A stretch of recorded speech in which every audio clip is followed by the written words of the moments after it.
Stop all the bottom chats. And my meter boo, welcome.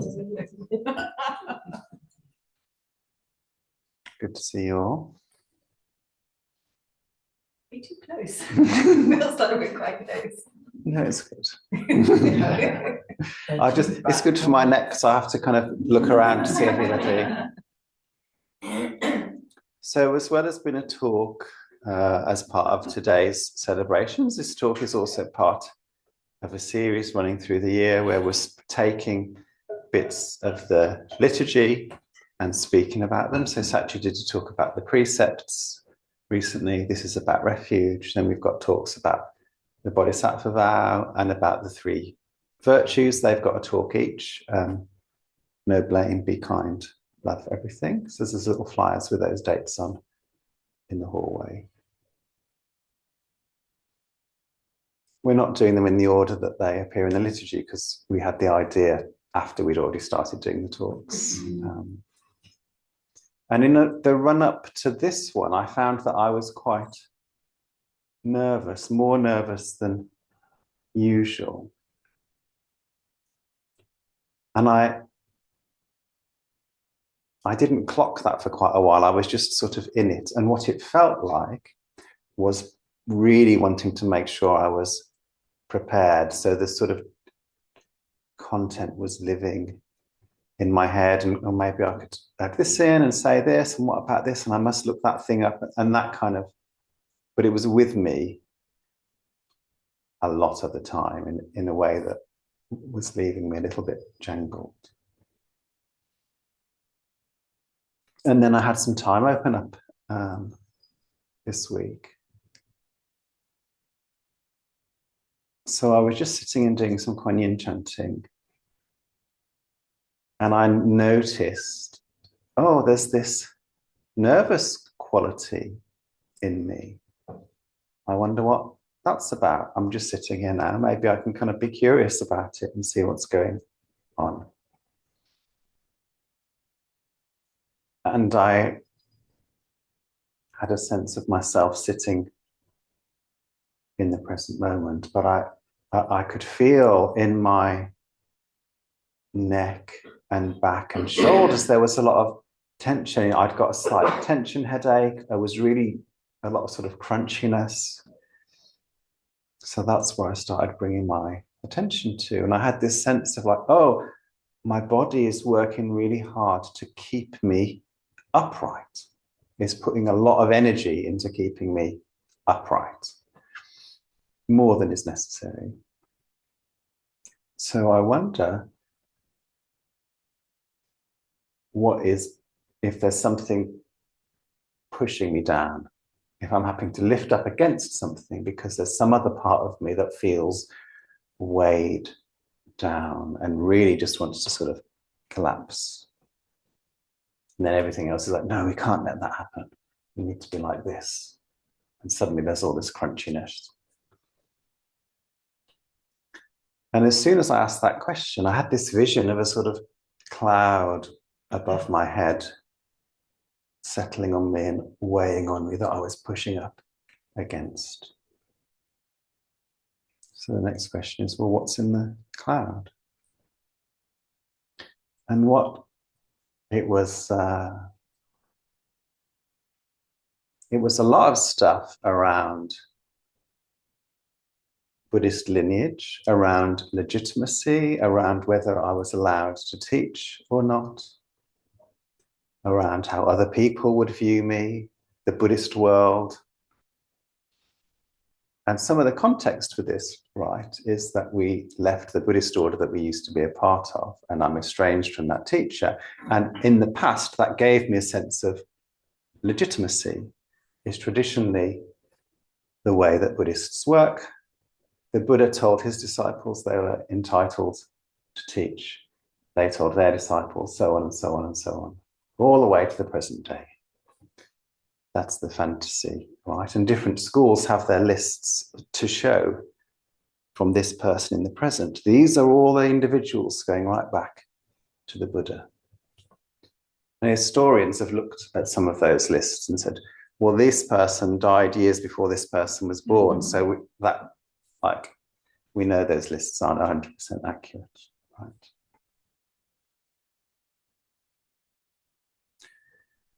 But I was sitting with a lot of that. Oh, people are going to say that I shouldn't be teaching. I think because we're stepping into doing more teaching with this series and the online stuff. And I do know other ordained Buddhists, including some quite senior ones. I was talking to a Zen master this week who's been ordained for 45 years, and she's always been really supportive.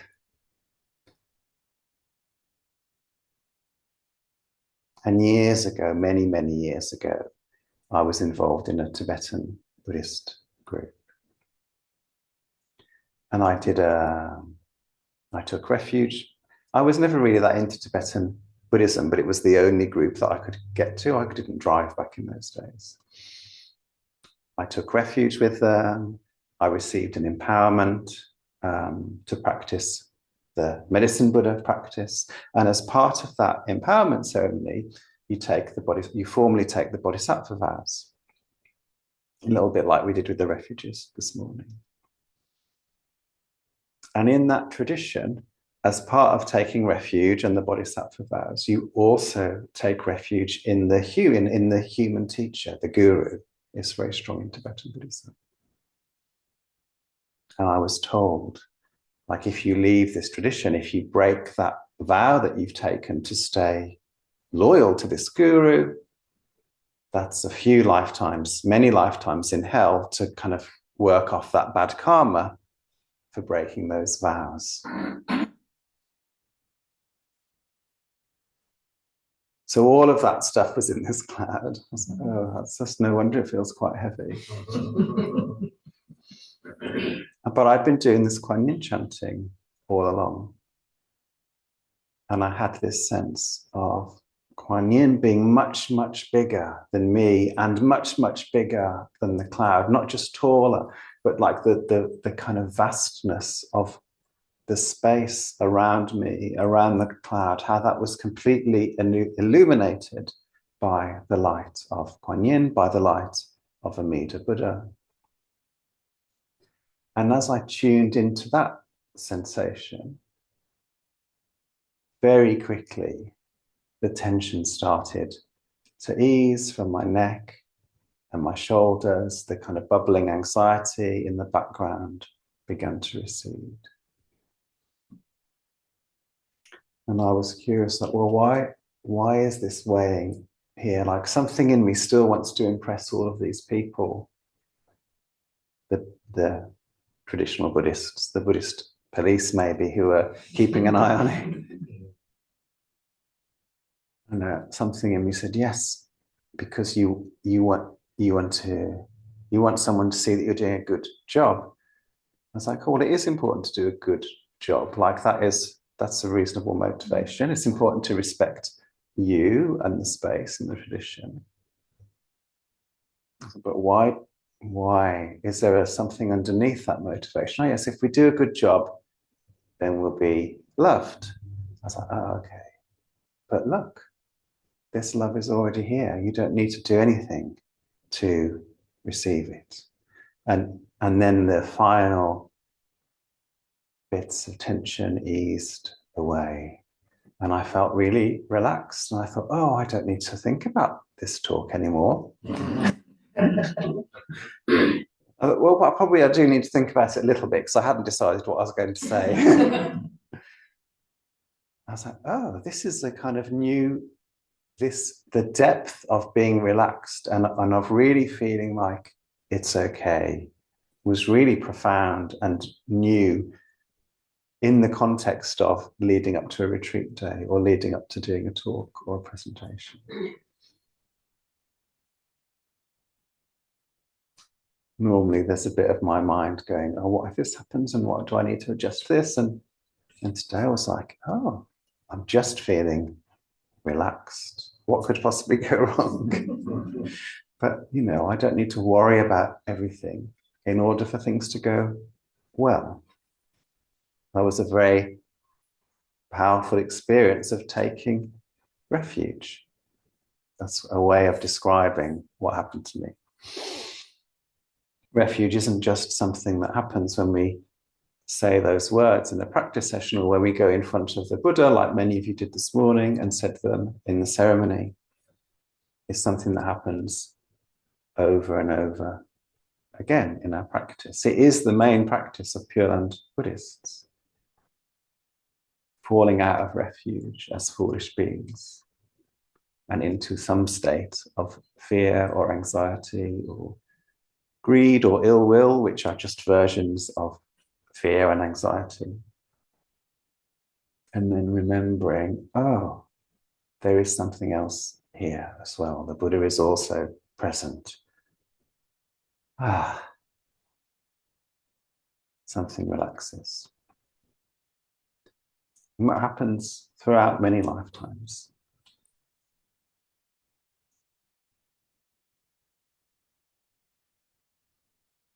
Recently, I've been reading a book called The Sound That Perceives the Whole Universe by Uchiyama Roshi. Uchiyama Roshi was a Zen teacher in the 20th century. He died a few years ago. And this book was written in the 1980s, but it only just got translated into English very recently. And it's about how he did Guanyin chanting his whole life. He was a disciple of Kodo Soaki, who was known to be a very disciplined, even strict Zen teacher. He didn't have a temple. He did a lot of his practice in the park. When they would do sesshin, they would sit in meditation for 24 hours, one day after another. They were allowed to sleep for 2 hours, but they had to sleep in the Zazen position in the shrine room. So it was pretty hardcore Japanese Zen Buddhism. And Uchiyama Roshi, one of these disciples, was a pretty modern thinker. He'd read a lot of Western philosophy. He was pretty he talked about being anti-religion quite a lot. He didn't like religion for the sake of it. Didn't like psychological religion or mythological religion. And yet he wrote this book describing this kind of deep connection that he had with a Guanyin practice, which is a kind of devotional religious practice. So just after the Second World War, there wasn't much food around in Japan. Many of Kodo Soaki's Roshi's disciples had gone to other places. I think there were maybe 3 of them left with him. And it became clear that there wasn't, the temple could, well, they didn't have a temple, but the community couldn't sustain that many monks. So the 3 disciples decided to go and to make charcoal up in the mountains. That was something they could imagine doing to bring in a bit of money or to look after themselves. It was something that was needed. So they got on a train and a bus and then walked into the middle of nowhere into these snowy mountains. And they lived really in one room above a barn with no heating and just a few candles for light. And they said, when it snowed, we thought, snow day, we don't have to go and work today. And the locals said, it snows almost every day. You just have to go to work. And the forest they were going to was on the north side of the mountain, so there's no sunlight. It's windy, it's snowy. At some point, there's this kind of narrow bridge across a river that they had to sort of walk across. And they'd go with the hand tools to cut down the wood, and then they put them in the charcoal things, which have to be watched overnight. Then they'd get the charcoal out. He said, often I burn myself whilst getting the charcoal out. Like, they didn't have a good system for any of this stuff. And it was pretty miserable. Sort of almost becoming these, my senses almost becoming these like machines. Like, this is what we do. We get up, we're cold, we're hungry. We go out, we do this. Our fingers go numb. I nearly chopped the end of my finger off. Get it burned, come back, fall in the stream, day after day after day, pretty miserable.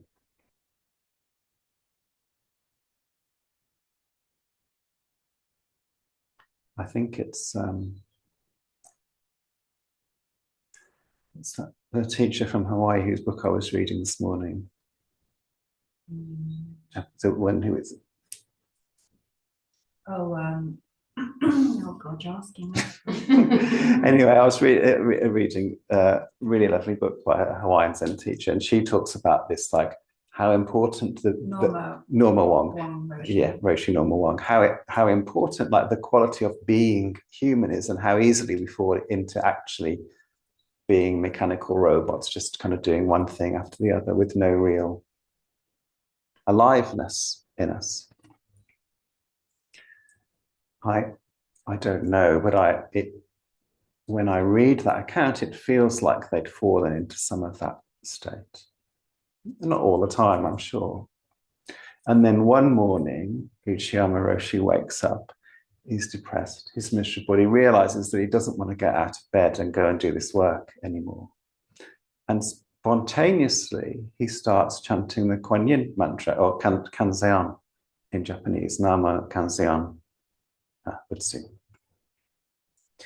He had no connection to this practice, but his mum used to do it, and she used to have like a chapter 25 of the Lotus Sutra printed out that she would, which is the chapter that describes how Guanyin will save you if you fall into a fiery pit, or if you're set upon by bandits. You just call upon Guanyin and you'll be saved. His mum used to recite that prayer all the time. So there's something in the back of his mind. He finds himself, he says, and as I did this, I relaxed. Like, oh. He said, I didn't feel completely better, but I felt better. He describes a kind of force coming over him. Yeah, that changed him. Later on, or in many of his teachings, he talks about the closed hand, the closed mind of thought, and he does this with his hand, the closed hand of thought.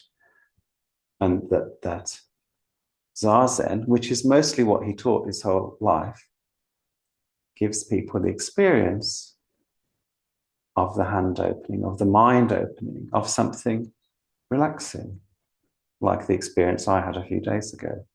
I'm okay. There's all of these thoughts that keep me jangled and tight. And actually, there's some other power or force. Ease, some ease appears.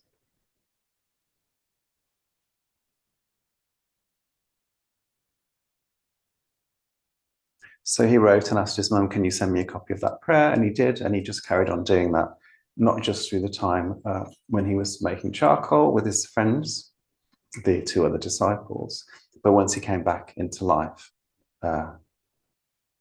in the city, and he said, for him, saying Nembutsu, when we say Namo Amidabu Amitabha, when we say Namo Kanzeon Bosat, we say in Chinese Namo Quanxian Bosat. The same, for him, exactly the same as meditation, because they both somehow conjured this other force that brings relaxation and ease.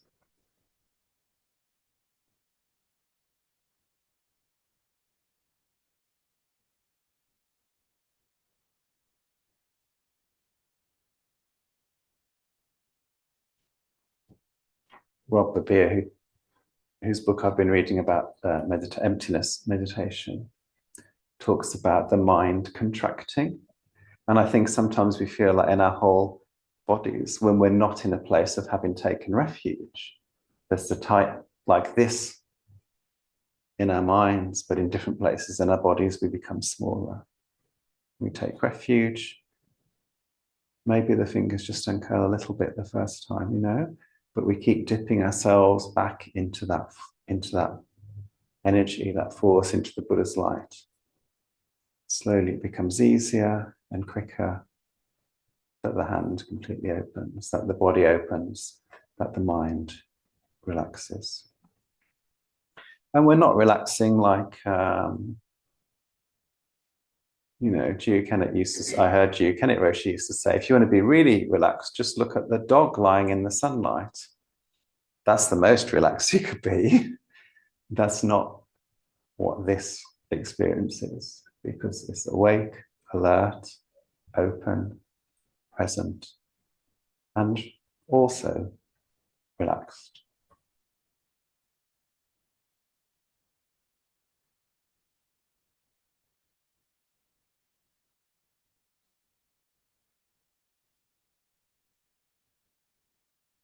The Buddha used to make lots of lists, and one that you'll see crop up again and again if you read the Pali Canon is, and I guess in the Mahayana as well, is the list of 5 wrong views, ways of thinking or believing that stop you becoming awakened, or we would say that stop you taking refuge. Or you could say views that we take refuge in that aren't wholesome. You could take refuge in this energy of the Buddha's loving kindness, or you can take energy in something like these 5 wrong views, which produce this more contracted experience.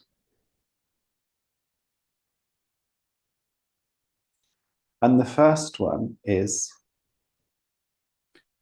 the idea that we have a fixed sense of self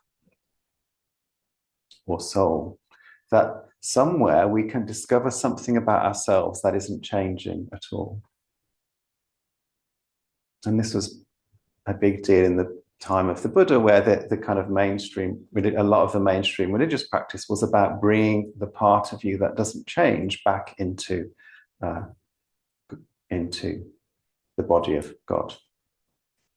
Now, the Buddha meditated very carefully and said, well, I can't spot anything in me that doesn't change.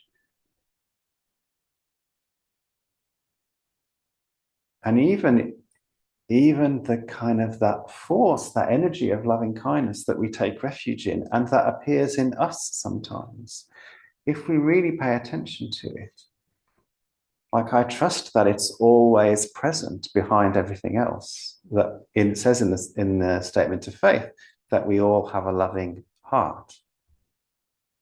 That's true. But I also sense that, well, my loving heart feels different. It can feel joyful when there's something to celebrate. It can feel moved to sadness when there's something sorrowful around. It can become wiser over the years. Certainly our bodies change and our thought patterns change, as much as we might look back at ways we used to behave and say, oh, I'm still doing that thing I used to do. We won't be doing it in exactly the same way our whole lives. Well, maybe we will for this lifetime, but we'll get a bit of respite the next lifetime.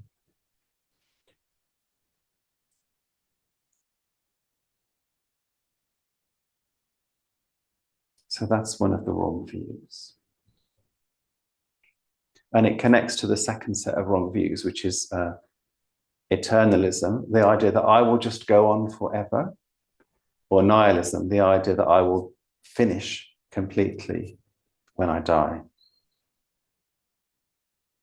And neither of those things are true, right? Something of us remains, ripples out into the world, even if it's just the energy of our habit patterns going into other beings. We don't disappear completely, but neither do we carry on in the forms that we've got now. And this all can sort of feel a bit like, well, yeah, I guess that's true, but so what, in a way?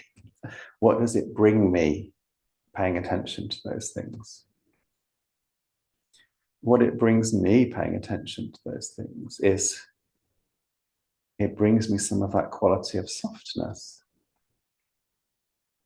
And it brings me a sense of expansiveness, because a lot of a fear-based response is not wanting anything to change, right? Even if things are awful, at least I know where I am with this awfulness. or things are lovely and I really want this loveliness to stay, or I want to believe there's something special about me, that Casper is a being that exists and is solid, and that something of that thinking that I might carry on forever brings some big-headedness, right? It can do. So noticing that my body changes, that my thoughts change, that they don't end, but that there is this fading away into a different form. It brings a kind of softness around that. It undermines the big-headedness, and it creates connection with other beings, because that isn't just true for me, it's true for everybody. We're all in this flow of movement together. Causes and conditions come together to produce this particular being in this moment, and something sustains itself and changes a bit along the way, and at some point it dissolves and separates. And that's true for all living beings, and it's true for mountains, and it's true for the whole earth and the universe and the moon.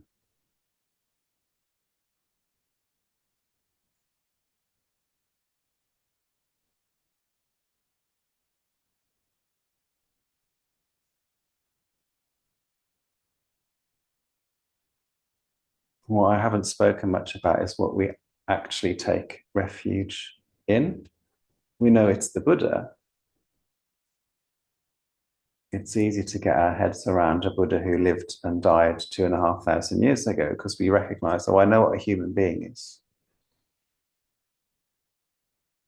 Many of us here have a sense of what the kind of felt experience of an other power is, something that moves us and moves into us and brings that sense of relaxation and feels like, oh, this isn't to do with my small mind, it's something other than that that brings that sense of ease. But there's two different ways of thinking about what that is. And they show up particularly in Shin Buddhism, which is the popular form of Pure Land Buddhism. I mean, it's not popular anymore, but it was the most popular form of Pure Land Buddhism. And the first is this idea that we talk about a lot, right? That there's me, the foolish being, and there's the other power, Amida Buddha, that I take refuge in. It's a relationship between two things. Me, the foolish being, full of greed, ill will, delusion, full of that crunchiness, weighed down by all of that, the things in those clouds or whatever it is on a different day-to-day basis. And then that Guanyin that was bigger than that was more spacious. And I left feeling afterwards that it was all around me, almost like I was sitting at the bottom of a swimming pool. I didn't need to hold myself up because I was being supported on all sides. Here I am, and here's everything that's supporting me. And that's a really important spiritual experience, the experience of being in relationship to another power.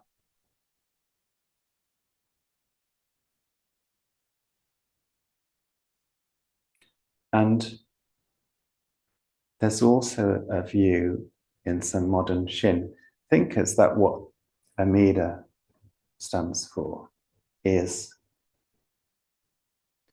oneness. Satya and I studied at the Oneness Center of Bright Dawn Buddhism a few years ago. It's a popular idea that there's no separation between me and the rest of the universe, that in fact we are the same thing, and that all of that somehow is the Buddha.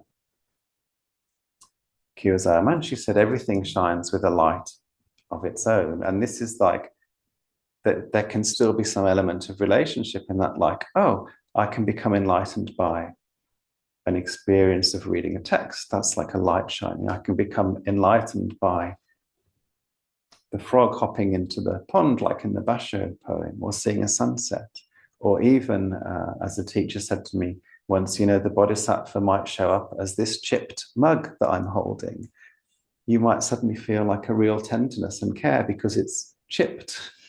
And that's the Buddha appearing, right? Who knows what it's going to be? For Patakara, it was noticing the drizzles of water going down into cracks in the earth, and each length of stream being a different length, and realizing, like, oh, that's like human lives. She was grieving. They're all different lengths. That's just like it's how the world works. We can be enlightened by all sorts of experiences. There's still some element of duality there because it's still me being woken up by the world, right? But there's also the spiritual experience of me waking up and the whole world waking up and all of us together, some felt sense that that the Buddha nature, not just the light of the Buddha being boundless, but the Buddha nature itself is boundlessness, moves in me and through me and is also the chairs and the trees and the tables and the sky and the moon. And this is a harder thing to speak about, right? Because the language of relationship is easy and the language of oneness is hard. But there is something profound in that experience as well.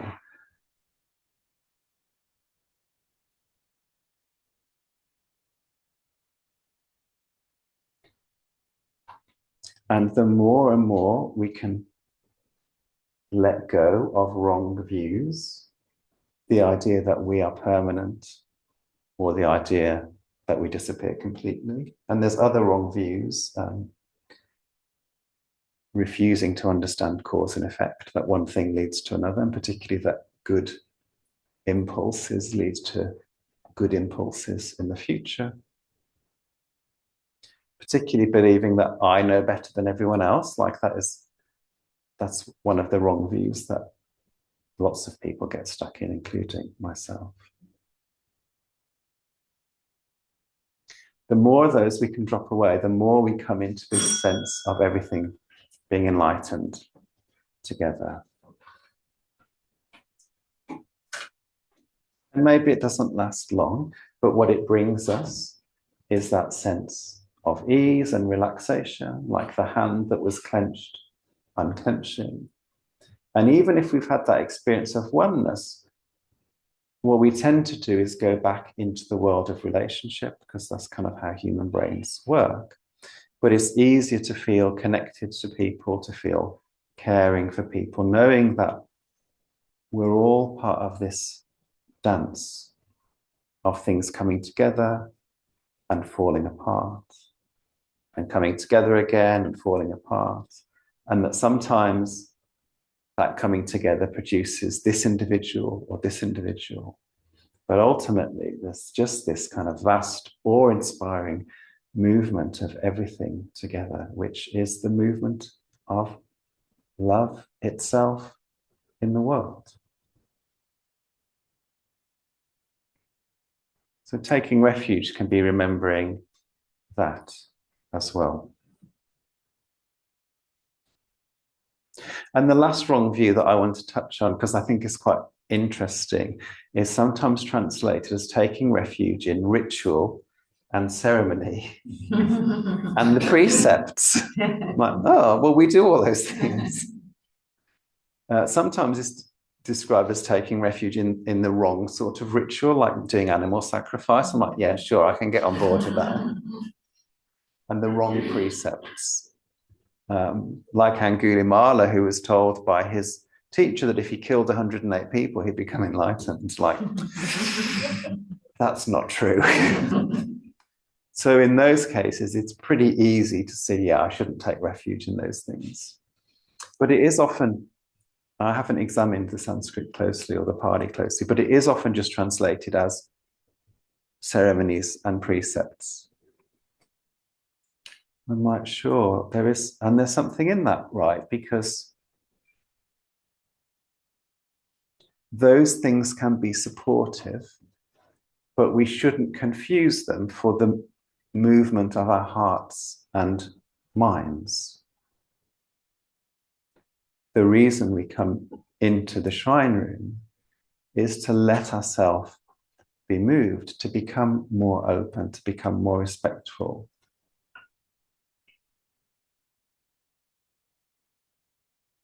I sort of trust if you keep doing things over and over, like there is some value to faking it till you make it.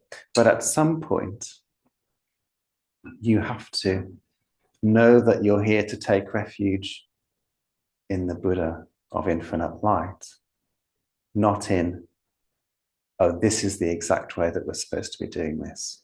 And when I was first a monk, and I'd come out of my drama degree fairly recently, I really wanted all the rituals to be perfect, in the same way that I really wanted the shows I'd produced at university to be perfect, and they weren't. They were pretty good, but they weren't perfect. But no, this is how your feet should go. This is the exact spot you should stand in. We all should move at the same time. And I tell you, there is something very beautiful about ritual when it's done that way, and it can move the spirit, but you shouldn't confuse that, the discipline of that, for taking refuge in the Buddha, which is a qualitatively different experience.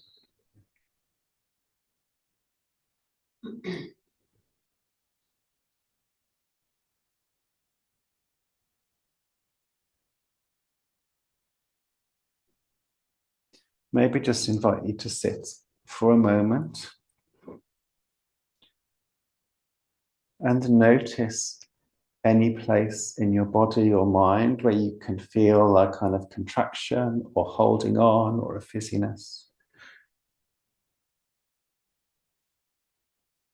Places where you're not separate from your suffering, to echo the phrase from this morning.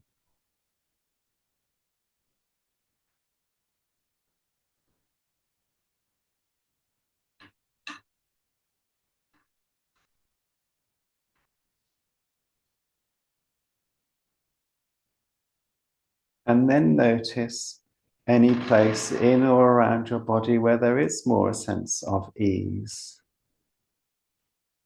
or spaciousness. Maybe just even the tiniest spot.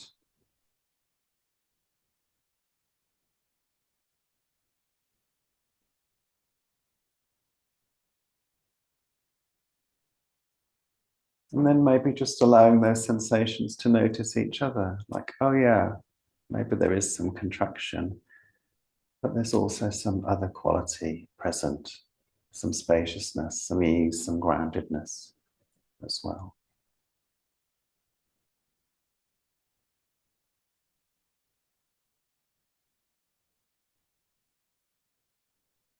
No me too.